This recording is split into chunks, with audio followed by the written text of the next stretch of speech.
One thing have I desired, and that will I seek after, that I may dwell in the Lord all the days of my life. That's the passion for me.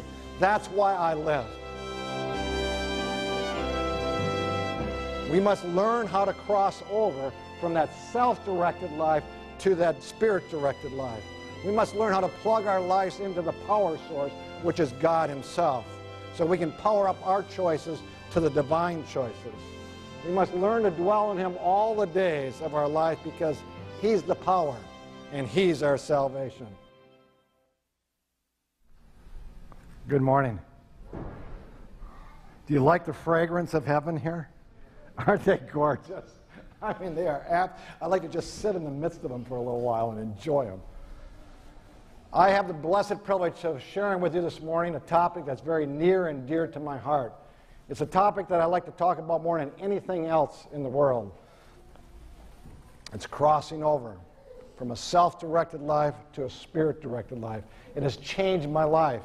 It has revitalized my marriage and reconnected my family. And I take my thoughts this morning from my second chapter, my second book called Empowered Living. The psalmist said in 27:4, "One thing have I desired, and that will I seek after, that I may dwell in the Lord all the days of my life." That's the passion for me. That's why I live. I want to walk with God daily, moment by moment, hour by hour. I live for that, and I want to help share it with other people. How many of you remember the 1950s when the first black and white television set came out? Do you remember those things?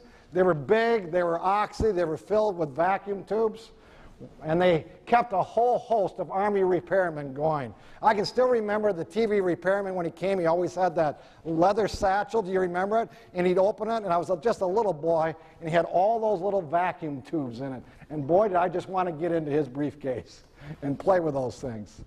One of my friends had a father that loved to watch television, and one day it didn't work. So he called the TV repairman.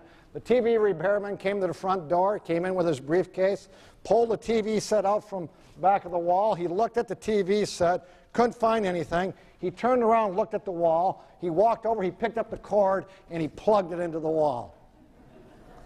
Then he gave my friend's father a nice bill for his services. And we may laugh at that, but in the same sense, you and I need to plug into God. He is the power source.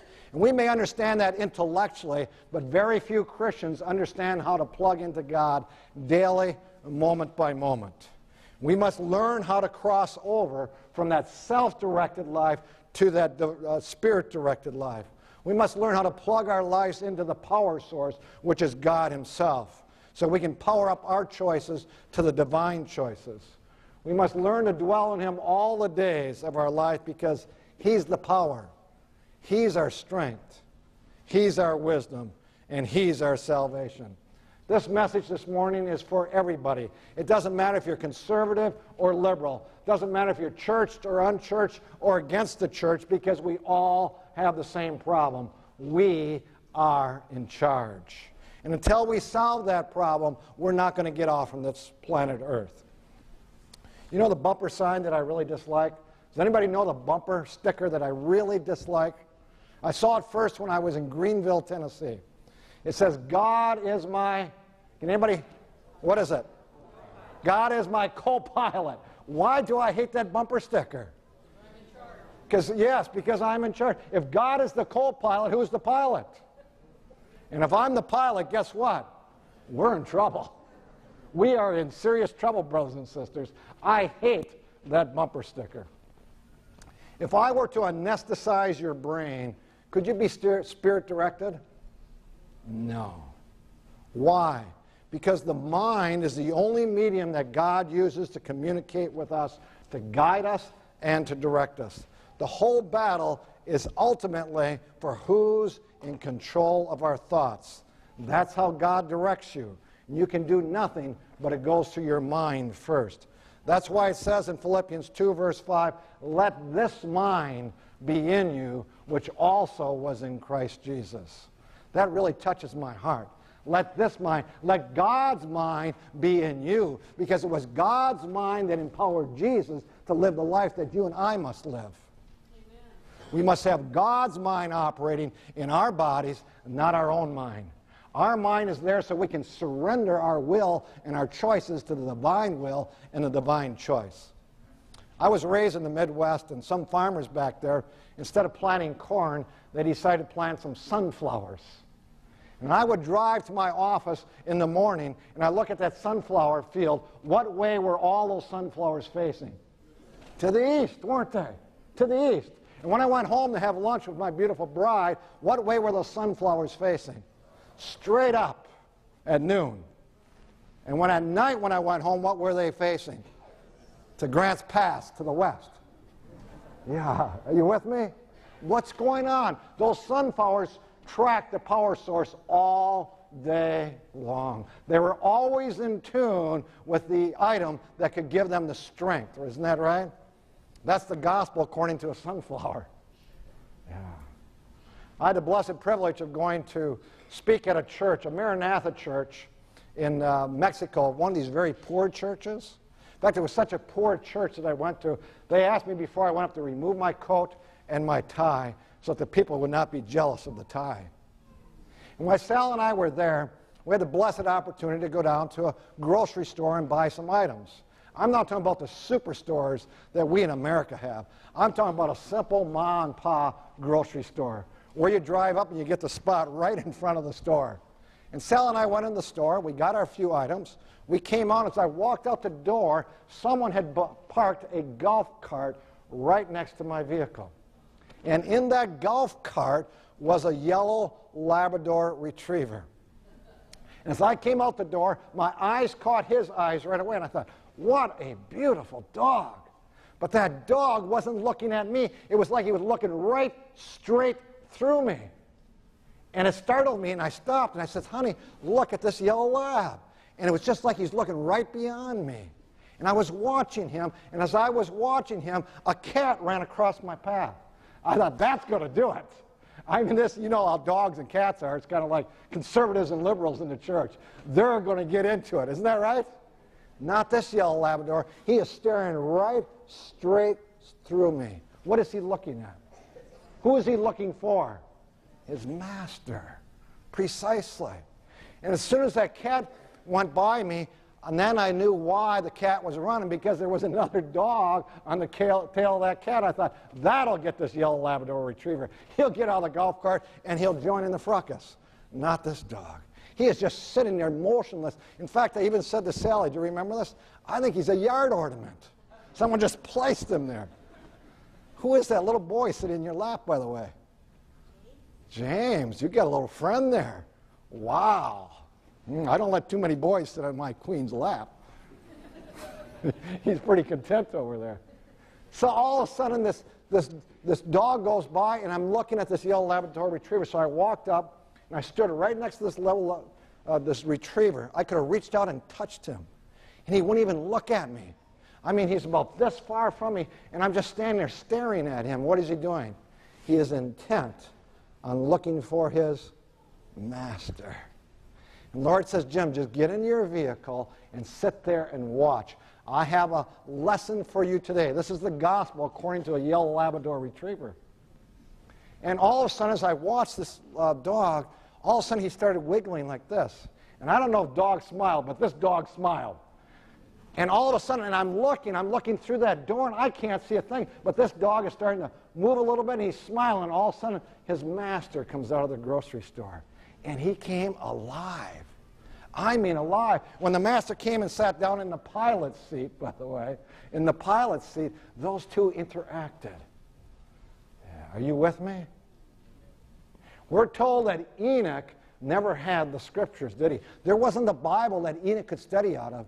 He learned how to view his master and walk with his Lord moment by moment, hour by hour, day by day. I think we need to be a little bit more like that yellow Labrador retriever and like those sunflowers, tracking our God every hour of every day. Two texts I want you to remember as we go through this morning. Isaiah chapter 26, verse 3, thou wilt keep him in perfect peace, whose mind is what? Stayed on thee. Do you believe that you can have perfect peace?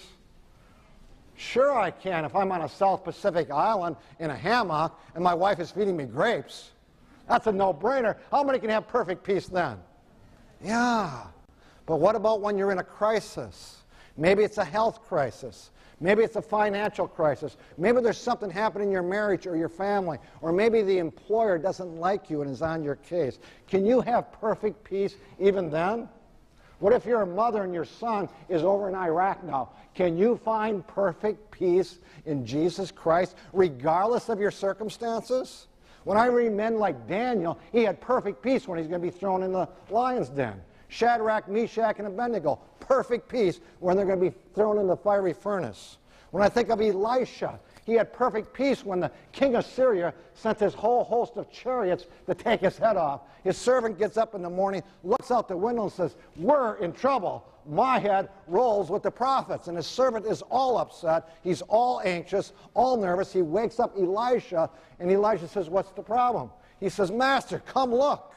And he opens up the windows there, and he looks out, and the servant sees the enemy chariots. What does the Elisha see? He's not bothered in the least.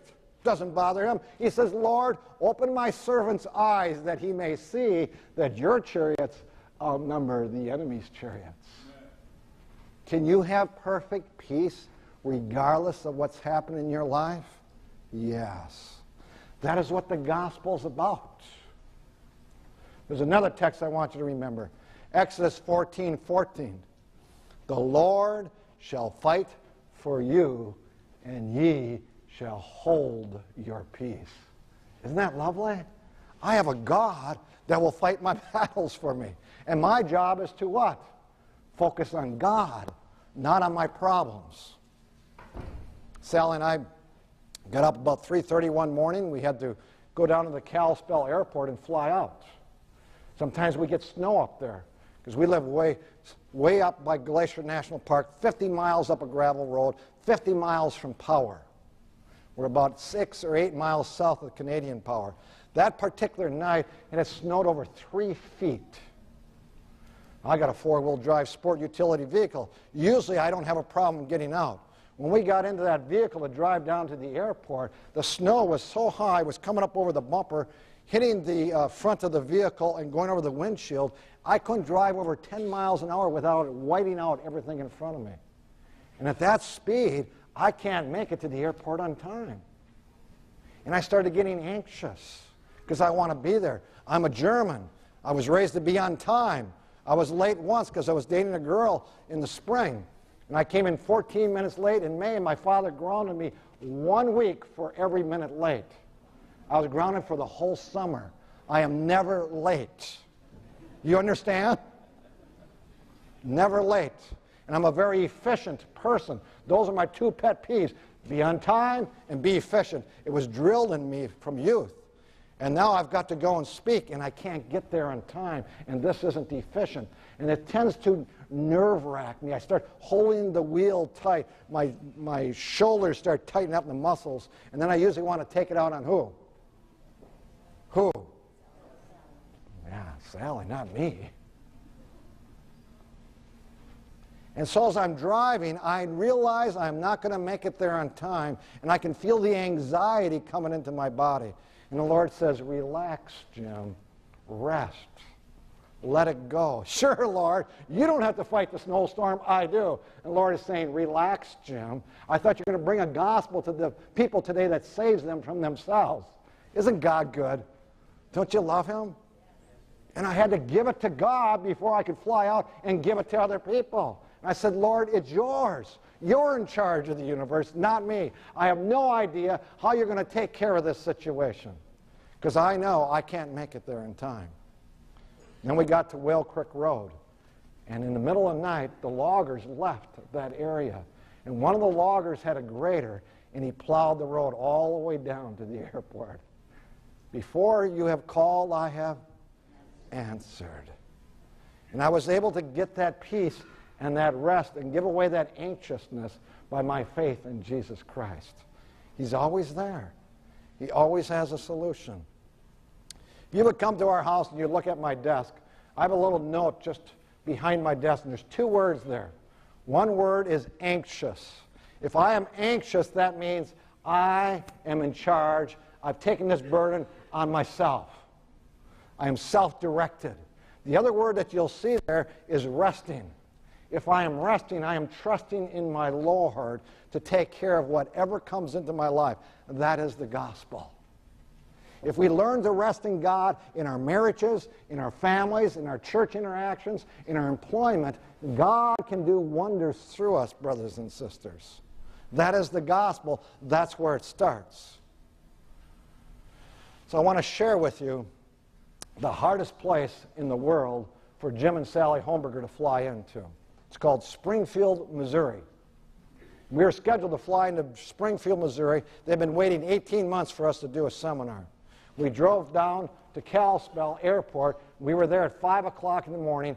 I didn't know that 2 days before, Atlanta, Georgia, where Delta has its main hub, was snowed in for 2 days. Air traffic had piled up in Kalispell Airport. No planes were coming in, no planes were going out. There was hundreds of people waiting for days to get out, and I walk into the midst of this mess. Hundreds of people were waiting in line, and you know how people get? They get upset, they get angry, they get noisy, they get pushy, they get shovey. I'm standing in line, there's a couple hundred people behind me, and I'm starting to get anxious that I'm not going to get out. And there's one text, Acts 9:6, Lord, what would thou have me to do? Regardless of the situation that you're in, I've got to go to God. As I'm standing in line, I'm saying, Lord, what do you want me to do? I'm starting to get anxious. I'm starting to get nervous that I'm not going to get out in time. Jim, I want you to get out of line. Get out of line. There's a couple hundred people behind me. I don't want to get out of line. Jim, I want you to go to the manager's office, knock on the door, and tell your story to the manager. She knows who you are. You've been flying in and out of here for 10 years. She knows the work that you're involved in. So I got out of line. I went to the manager's office. Her name is Fafa. She came to the door and said, Fafa, I got a problem. She says, yeah, and about 600 other people too, Jim. I said, Fafa, can I tell you my case? And I pled my story with her. She says, come on in. I think I can get you out next week. And the Lord was whispering in my ear, and thine ear shall hear a word behind thee saying, this is the way, walk ye in it when you turn to the left and when you turn to the right. Isaiah 30:21. God is whispering to me, Jim, don't go out on Friday next week. You better go out on Thursday. I didn't know why, but I said, Fafa, can you get me out on Thursday? She says, Jim, I can only get you out if I book you on 3 different airlines. I can start you with Delta, and then I'm going to put you on United, and then Northwest. I said, Fafa, do whatever you got to do, but get me out of here. She says, here's your tickets. And I left, and I went home. We arrived that next Thursday in Kalispell, Montana, got on our air flight, started flying to our hub, which is Salt Lake City for Delta. And as we get over Delta, as we get over Salt Lake City, we start flying in a big circle. I said to Sally, no. If you're going to go from point A to point B, you don't fly in circles, do you, Pastor? You go straight. I said, we're in trouble. And we flew in a circle for 1 hour. Yeah. This is the second time I'm not going to get into Springfield, Missouri. The church was nice enough to reschedule it for the next week. But now I'm going to miss my connection. My connection was 45 minutes. We're flying in a circle for 1 hour. I have a tendency to let anxiousness get in me. I'm a fix-it type personality. I have a tendency to take the problem on myself. And the Lord is saying, Jim, I want you to give it to me. I want you to trust me today. No matter what happens, I'm in charge. Believe me. I said, okay, Lord, you can have it. About that time, the pilot comes on. He says, I hate to tell you people this, but we're running out of gas. And I go, running out of gas? What are you doing running out of gas? When I go on a trip, I fill the tank. How many of you guys fill the tank before you go someplace? What is the matter with this pilot? And the Lord is saying, Jim, leave the pilot alone. Who's in charge? Am I going to take this all on myself? Or am I going to give it to God? What are you doing in your crisis situations?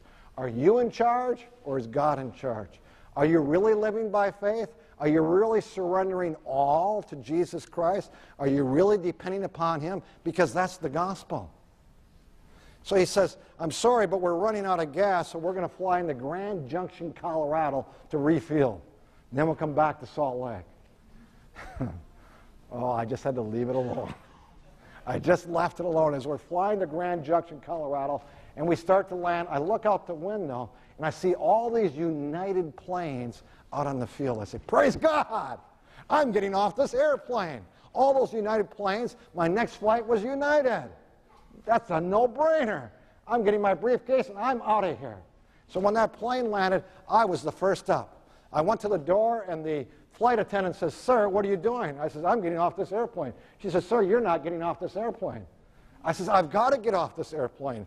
My next flight is United. I see all those United ones. Certainly one of those are going to take me to Springfield, Missouri. She says, sir, you're not getting off this airplane. And just then the captain came out. So I pled my case to the captain. He said, sir, if your bags are on this plane, you're on this plane. We're in a terrorist alert, and you can't get off if your bags are on this plane. I says, do I look like Osama bin Laden? I mean, I'm half bald. I'm Caucasian. I'm German. Come on, give me a break. He says, sir, you're staying on this airplane. Ooh. What happens when disappointment hits you? What do you want to do?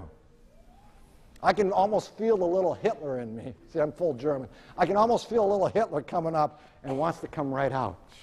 And wants to argue, wants to debate, wants to take over. But the gospel of Jesus Christ says, Jim, give it to who? Me. Jim, you can have rest in this. You don't have to have your will and way to have perfect peace. I'm fighting for you. Now go back to your seats. Who's in charge of your life? Do you ever wrestle with God that way? Your wrestling may not be on air flights, but you've got a different kind of wrestling, don't you? And the Holy Spirit is speaking to you right now what that wrestling is. I went back to my seat. I sat down, and I had to sit there, and I had to find the gospel that I was going to bring to the people at that church. Isn't God good? The preachers have to live it too, you know that? Not just preach it. And so I sat in that seat just saying, Lord, I don't know what's going to come today. I don't know what's ahead of me. But my responsibility is going to be to rest in you no matter what happens. And so we refueled. We headed back to Salt Lake City. We get over Salt Lake City, and we go in a holding pattern for 1.5 hours. About enough to drive a German nuts. And all the time, I am not thinking on myself or my delay or the fact that I'm not going to get in. That's thinking and focusing on the problem. If you think and focus on the problem, guess what happened? The problem takes you what? Over. I am thinking and focusing on my Lord. Psalm 62:5. My soul, wait thou only upon God, for my expectation is what? From Him. My soul waits upon God. You're my God. You haven't fallen asleep up there, Lord. You're still in control of this universe. I don't know why you're allowing this to come into my life, but I can rest and trust in you. I must surrender myself to God. I must give everything to Him at all times and in all places, multiple times throughout the day. That's the life of faith. Faith isn't just believing in God's Word. If all you do is believe in the facts of God's Word, the devils believe and tremble. Believing the facts, the devil can stand before this church and quote all our doctrines better than I can. That doesn't make him a Christian. But does he surrender his thoughts and his emotions to the Lord Jesus Christ? No. Does he depend upon a power outside of himself? No. Faith doesn't just include the Word, it includes a surrender of your choice and a dependency of who you are upon a source outside of you. That's faith. That's living faith, regardless of what your crisis is. Pretty soon the pilot says, after an hour and a half, it's opening up. We are going to land. And I said to my queen, I said, honey, when we land, we are running to United right away because that's the next flight. And we're going to get rescheduled for another flight out of here. So when we landed, we ran over to Terminal A in Salt Lake City, ran to the United desk. I said, ma'am, I need another flight. I've got to get into Springfield, Missouri. She looks on the screen. She says, we can get you in, but you won't get in until 9:30 tonight. That's the only option you have. I said, book me on it. And I said, ma'am, is there anybody else, any other airline going into Springfield, Missouri? She says, yes, there's one leaving in a little over an hour, American Airlines. I says, change my flight to American. She says, I can't. You got to go back to Delta for that. I said, give me my ticket. So I got my ticket. Now I got to fly into Chicago and then to Springfield, Missouri, but at least I'm going to get there. So I got my ticket. We run over to the Delta counter in Terminal C, and there's a line of 60 people just backed up. No. Lord, are you watching? Are you awake up there? Do you care about Jim Hohnberger? Do any of those thoughts ever go through your head? It's like God fell asleep today.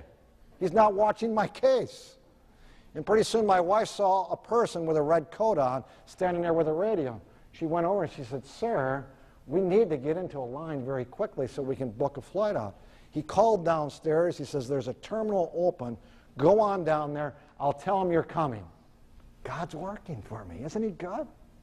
So we run downstairs, and sure enough, there's this man just standing at his terminal just waiting for Jim and Sally Hohnberger to come. I come running up there. I'm half out of breath. I said, we've got to get out of here to Springfield, Missouri. I told him what happened. He says, that's no problem. He says, what do you want to get on? I said, I want to get on American Airlines. He says, let me see your tickets. And all of a sudden, he's typing, and he goes, wait here. And he takes my tickets, and he walks away. And I looked at Sal, and I said, I don't know what's going on, but we're in trouble. Now, I'm going to tell you ahead of time what was going on. George Bush, President George Bush, was also flying into Springfield, Missouri. And they were on red alert for anybody that was trying to get into Springfield, Missouri in an unusual manner.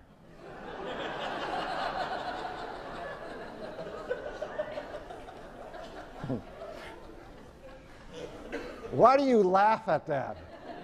You really think this is funny, don't you? And guess who it is that's in trouble now? I not only had 3 airlines now to get into Springfield, Missouri, which you cannot do.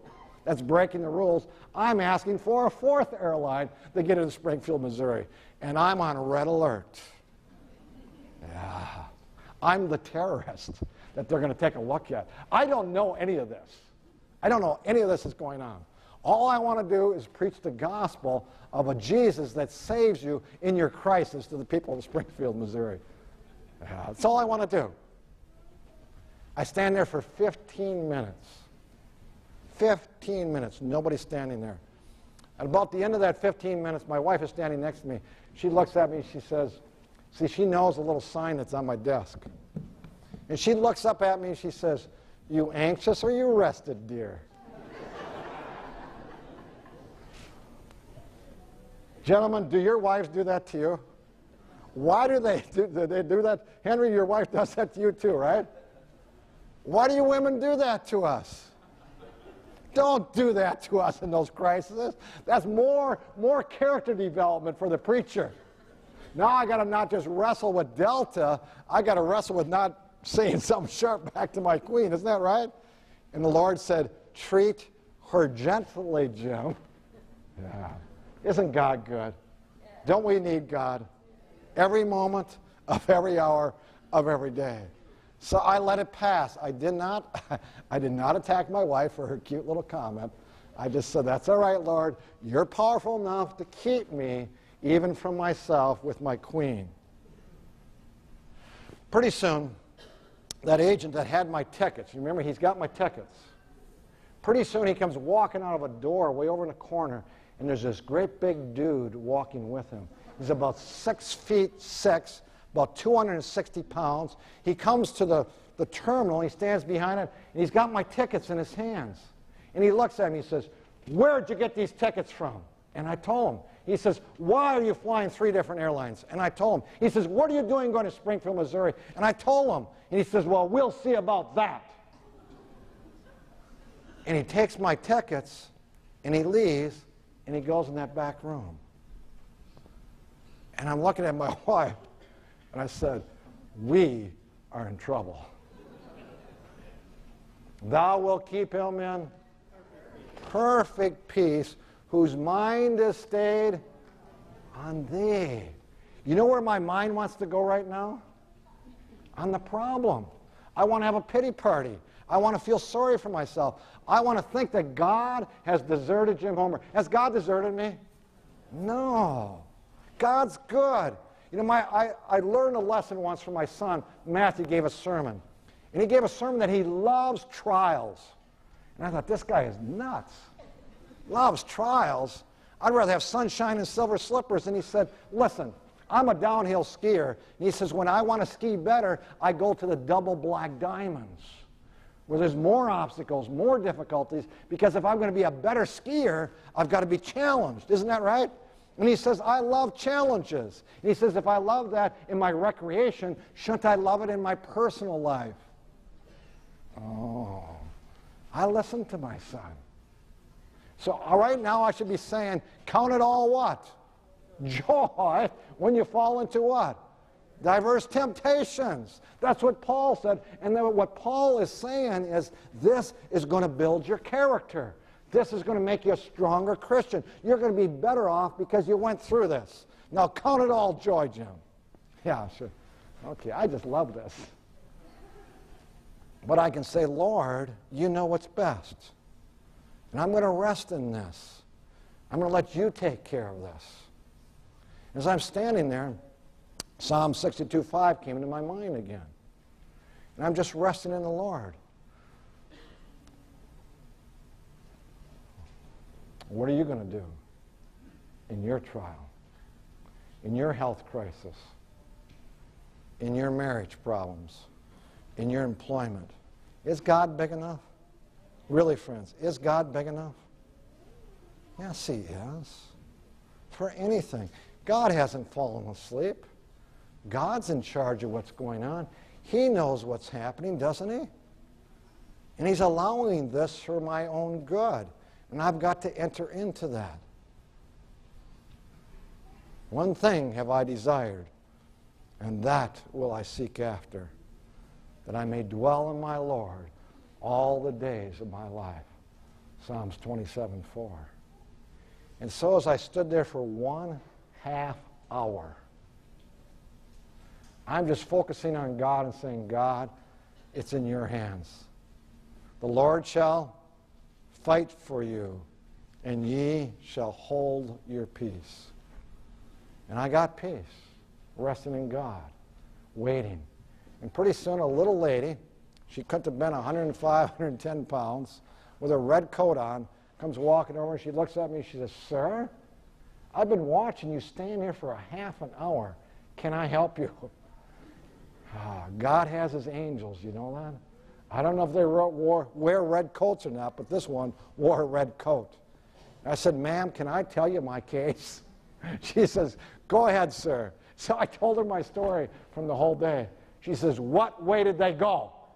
And I sensed some authority in her voice, like she was a supervisor, and she knew what she was doing. I said, ma'am, they went in that door over there. And she starts marching over there like she knew what she was going to do. She marched in that back door, and it wasn't 3 minutes, and she comes out of the door, and there's 4 guys following this little lady. You should have seen the parade. And she walks right over. She comes up to the area behind the computer I'm standing, and this big dude that harassed me a little earlier looks at me, and he's got my tickets. And he says, sir, here's your tickets. Now get on the plane and be happy.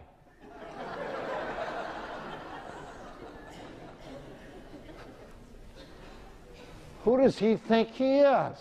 Remember now, I got my tickets.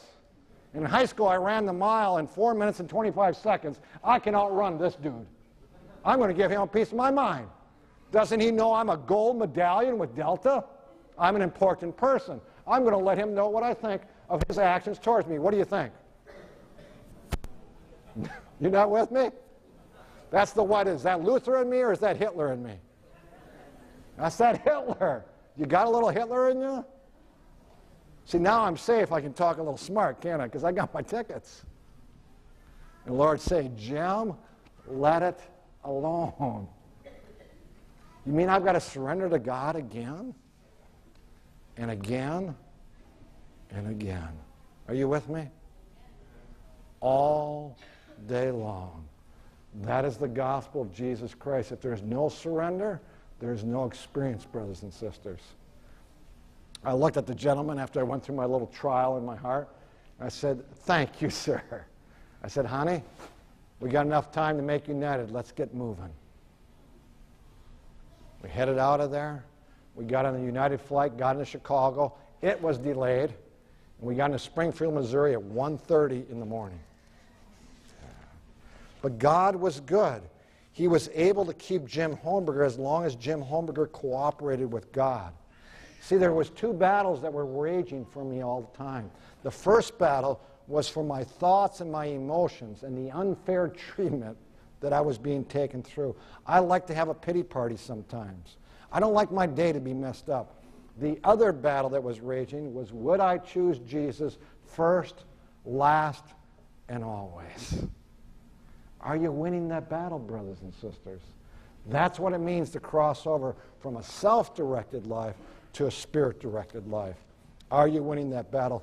Are you trusting in El Shaddai? Do you know what El Shaddai means?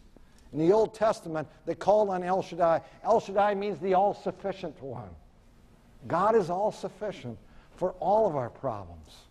And we can find that perfect peace if we give it to God and then we rest in God for whatever it is in our lives.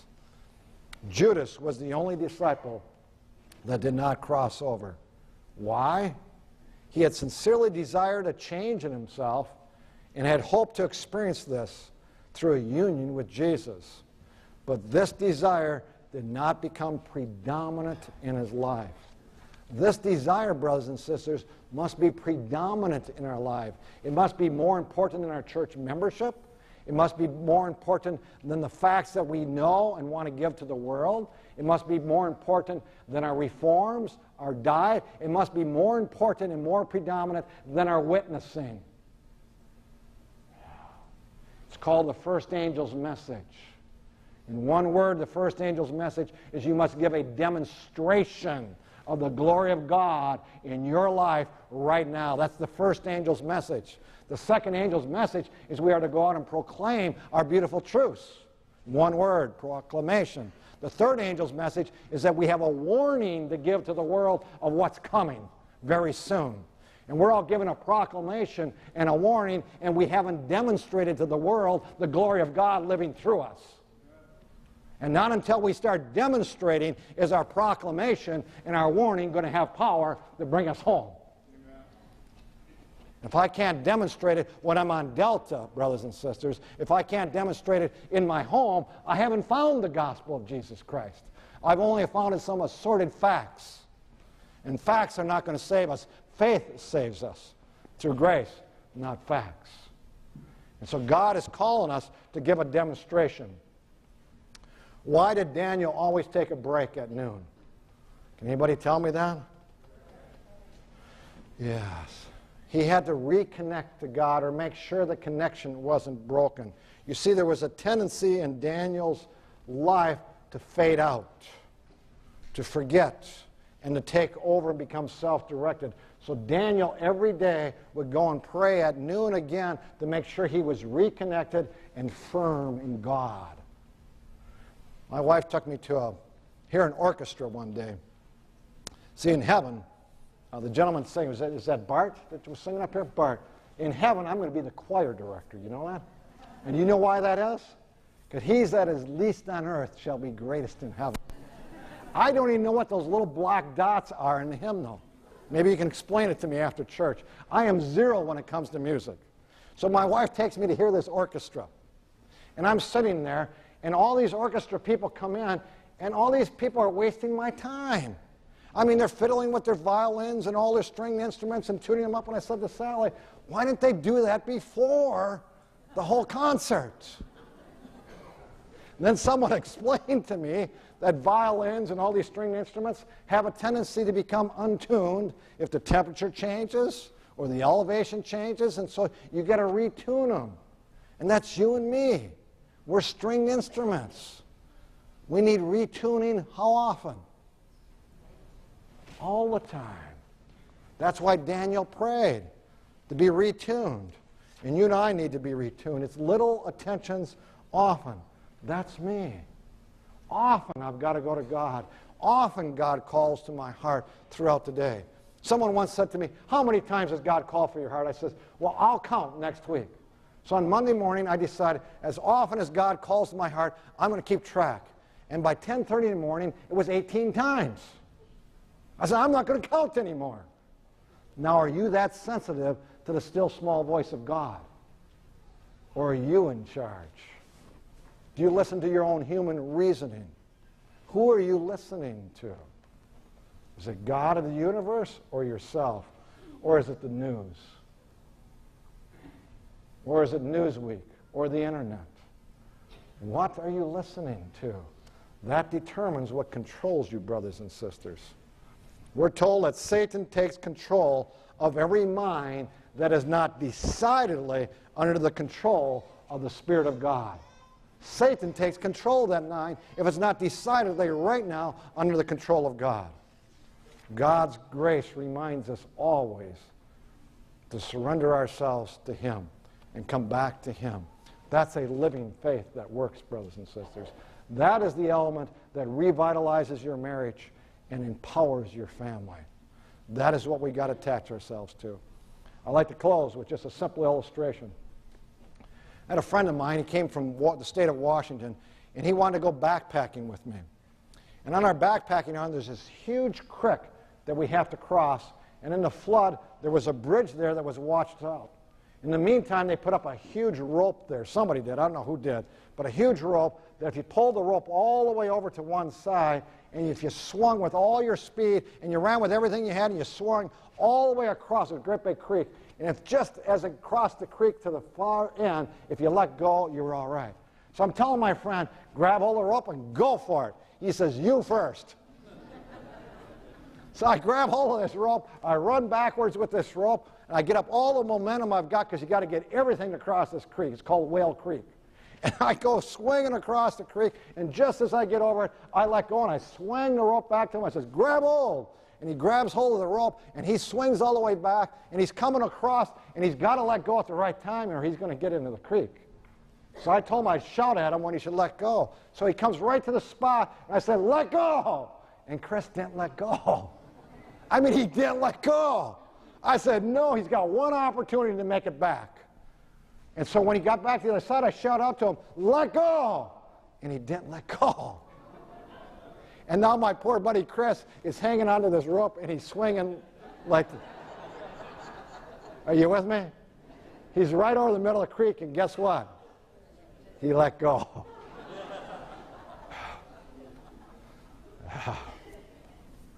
So what does that have to do with us here today? God is saying to us, brothers and sisters, we need to let go.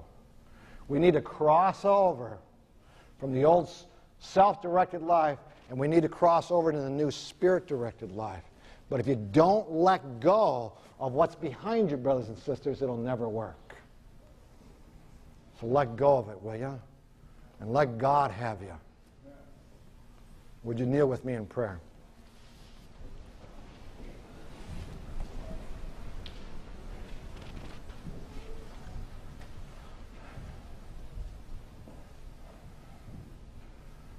Father, once again, we rededicate our lives to you. We need you, Lord. We need you so much. You have the power and the wisdom. We don't. And Lord, you've made it possible for each and every one of us to hear your voice and to know your truth. May we not just follow your truth according to our own human reasoning, but may we have an ear that's sensitive to your still small voice, that you may guide us in the way of that truth that we believe in, that you may power up our lives, that you may revitalize our marriages, that you may reconnect our families, Lord, that by a living witness of Christ in us, we may go out and proclaim and warn to a world what is soon to come. We ask this in Jesus' name. Amen.